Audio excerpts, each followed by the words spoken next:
Séminaire prod, OGC par-ci, OGC par-là. Buongiorno, come va? À chaque chronique, c'est OGC par-ci, OGC par-là. Du coup, il est temps d'aborder le sujet avec sérieux. Pour cette chronique, je vais te partager mon quotidien de sociétaire de certaines de ces OGC car ces structures juridiques font un peu plus que gérer les droits d'auteur ou les droits voisins pour le compte des titulaires de droits, ok?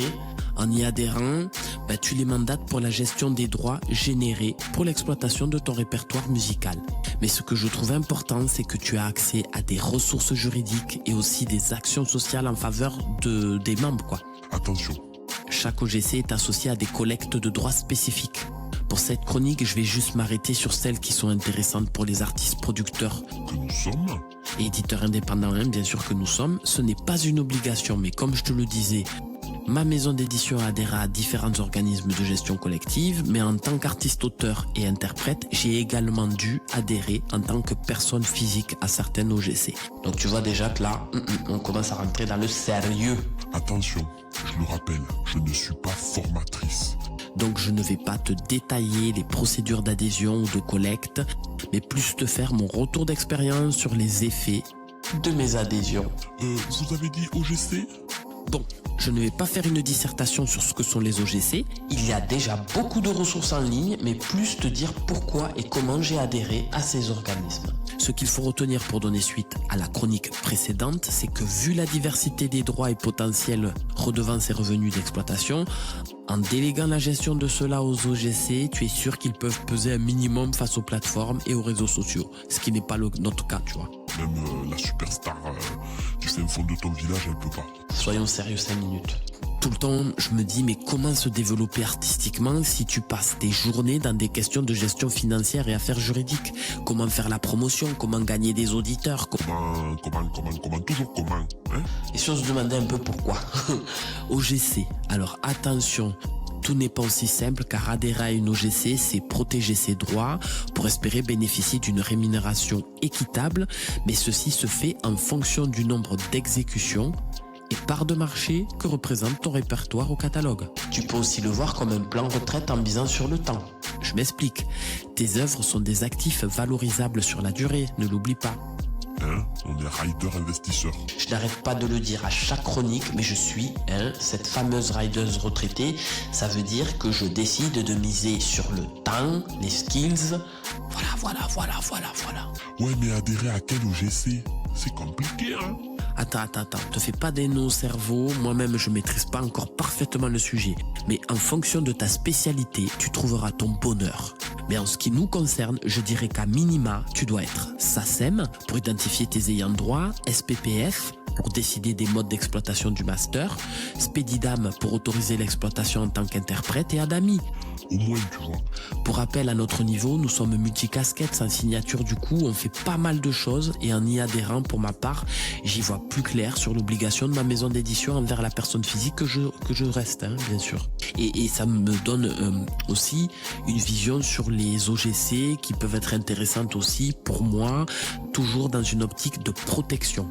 En tout cas, je te mets les liens dans la bio de l'épisode pour que tu puisses aller checker les sites. DM si besoin, mais je ne suis pas le SAV des OGC, je suis pas ton conseiller juridique parce que conseiller juridique ça se paye, d'accord? I make money! Peut-être, mais je veux juste partager. Et si je devais résumer, pour moi il y a 4 grandes étapes à intégrer. L'adhésion pour devenir sociétaire, sauf pour certaines où à minima tu t'inscris comme avec l'Adami par exemple. Tu t'enregistres en tant qu'artiste sur le site. Et t'as pas d'obligation de devenir sociétaire, tu leur confies le mandat de gestion, quoi. Mais attention, parce que vous allez vous rendre compte que pour certaines OGC, moi je trouve les conditions d'adhésion, elles sont un peu complexes et tout. Le deuxième point, c'est la prise de connaissance des différents modes d'exploitation pour comprendre leurs modalités de gestion. Parce que c'est bien beau de vouloir adhérer à des OGC, mais encore faut-il comprendre à quoi ça sert. Je comprends. 3, le petit troisième point, pour moi c'est l'identification internationale de tes œuvres pour contrôler la perception et la répartition des collectes. Donc va écouter la chronique précédente pour comprendre ce qu'est l'ISRC. ça sert partout. Idem, les histoires d'ayant droit, il faut que tu sécurises, clearer là. On appelle ça clearer, il faut que tu sécurises au maximum.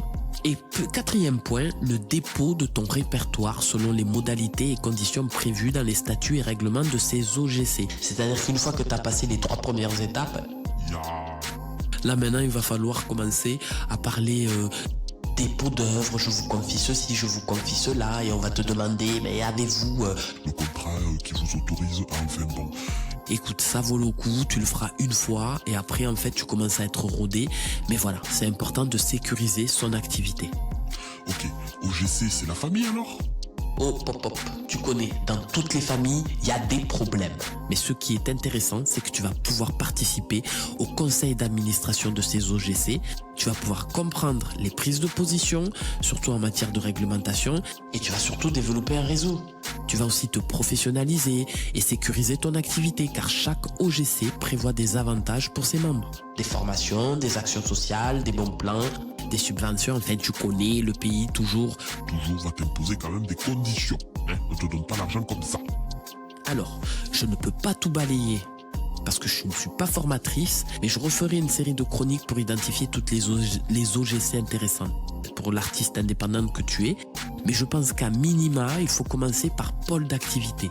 Car pour rappel, qui dit indépendance dit développement à 360, soit multitâche, soit t'es solo, soit tu dois tout taper. En gros, pour tes missions de producteur, c'est soit la Société civile des producteurs de phonogrammes en France, la SPPF, ou la Société civile des producteurs phonographiques, la SCPP. Moi, mon cœur a choisi la SPPF. Les deux, quand même, ont mandaté la Société civile des producteurs associés, la SCPA, pardon, pour la perception des droits relatifs aux musiques d'attente téléphonique. Donc, tu vois, mais attention, là aussi, il y a une petite subtilité. Il faut quand même que tu confies ton répertoire, que tu t'assures que ton répertoire est bien sur une certaine base pour être sûr, en fait. Bon, bref, c'est tout un... Je reviendrai là-dessus ultérieurement, mais tu as le lien. Va sur le site, regarde par toi-même, DM, laisse un commentaire si tu as des pistes sur tout ça.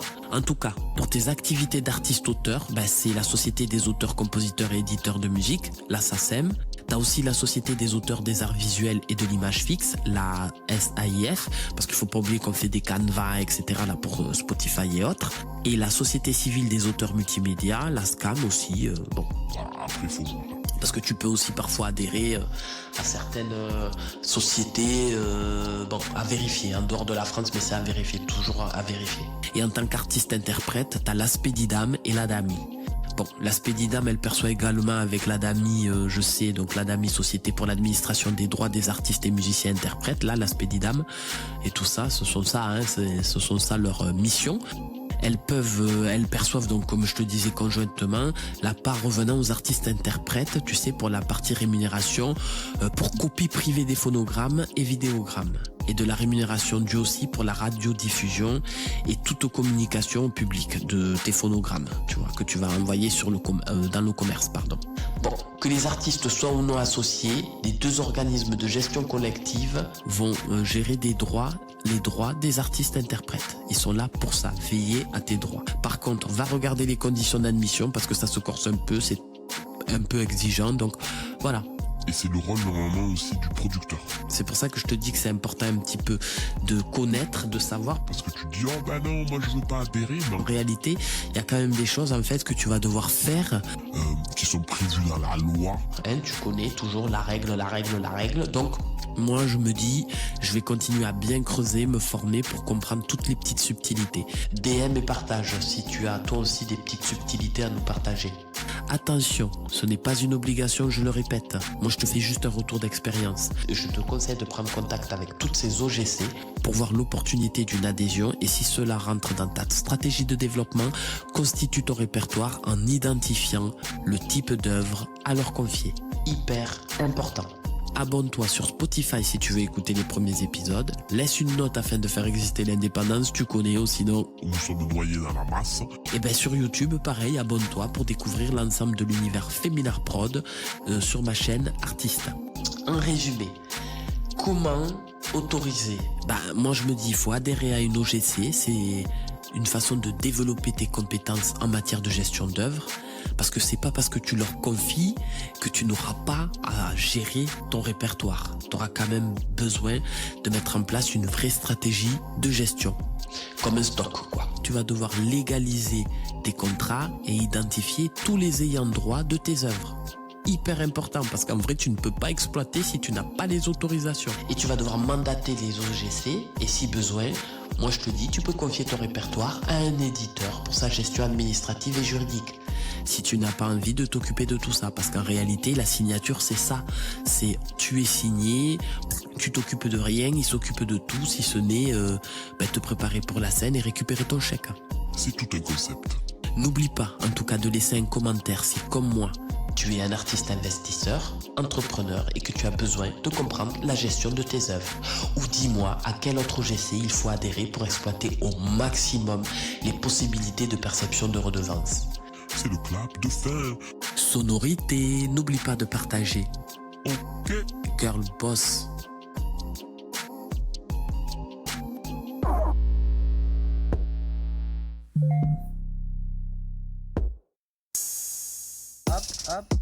Bon, ok.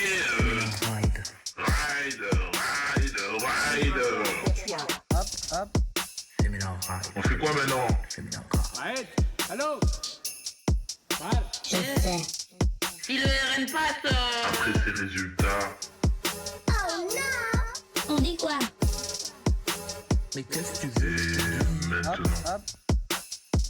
Il restera qu'aujourd'hui pas. Je m'en remets à Dieu. Allô?